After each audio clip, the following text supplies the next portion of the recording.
Biannal akikota kalawan sanyana akekah eta innama tusannu pastina disunatkeun ieu akekah an syektin tina janin anu kaguguran nufikhot anu geus ditiupkeun fihi dina ieu syektin naon arruhu ruh. Sanyana akekah pastina disunatkeun teh kanggo kedua orang tua na pikeun janin anu kaguguran tatkala eta janin teh geus ditiupkeun ruh alias usia janin 120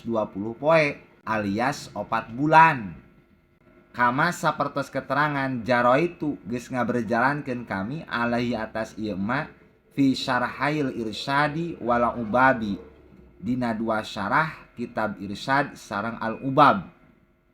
Tab'an tingkah ngikuti li Zarkashi ka Imam Zarkashi. Wa amma ma anapon ari siktin janin anu kaguguran lam tunfah anu can ditiupkeun fihi dina ieu ma naon arruhu ruh bahwa mangka ari ieu ma alias siktin alias janin anu kaguguran bahwa mangka ari ieu ma eta jamadun benda mati keneh layu baas moal dibangkitkeun ieu ma walayun tafa'u jeung moal bisa dialap manfaat naon bihi ieu ma fil akhirati di akhirat. Janin anu kaguguran nu can ditiupkeun ruh alias can usia 120 hari can usia 4 bulan eta teh saperti benda mati bae layu ba'asu moal dibangkitkeun ke di akhirat jeung moal bisa dialap manfaat di akhirat. Palatusanu mangka teu disunatkeun lahu pikeun ieu ma alias syektin alias janin anu kaguguran can ditiupkeun ruh teu disunatkeun naon akikotun akekah. Bi khilafi ma berbeda dengan perkara alias syektin janin anu kaguguran nufikhot anu geus ditiupkeun ieu ruh fihi dina ieu ma fa innahu mangka sanyana ieu ma alias syektin teh eta hayyun hirup yub'atsu bakal dibangkitkeun ieu ma fil akhirati di akhirat wayun tafa'u jeung bisa dialap manfaat ieu ma bisyafaatihi kalawan syafaatna ieu ma. Syektin alias janin anu kaguguran anu geus ditiupkeun ruh alias usia geus 120 hari alias usia geus 4 bulan minimal eta teh eta janin anu kaguguran teh hayyun direken hirup artina yub'atsu fil akhirah eta janin anu kaguguran anu geus ditiupkeun ruh teh bakal dibangkitkeun engke di akhirat jeung bisa dialap manfaat syafaatna.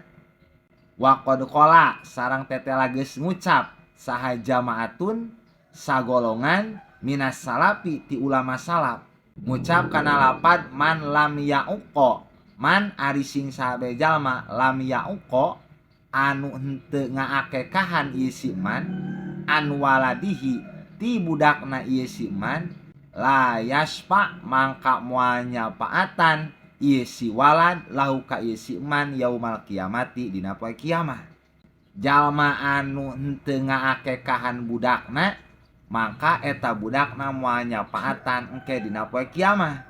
Ceuk dina bajuri moal nyapaatan teh ma'as sabikin moal nyapaatan bareng jeung jalma anu ti hareula. Artina eta budak anu can diakekahan bisa nyapaatan kolotna engke di akhirat tapi wayahna pandeuri moal bareng jeung jalma-jalma anu ti hareula anu geus diakekahan. Jadi kesimpulanana janin anu kaguguran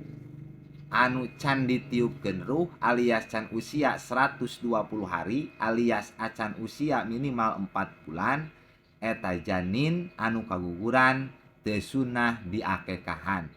sabab direken benda mati bae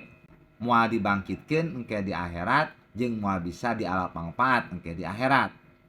Janin anu kaguguran saenggeus ditiupkeun ruh kaguguranana alias usia janin eta minimal 120 hari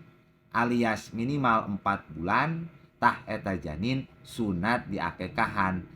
karena eta janin bakal dibangkitkeun engke dina poe kiamah engke di akhirat jeung bisa dialap manfaat alias bisa nyapaatan ka kedua orang tuana ka kolotna anu ngaakekahan.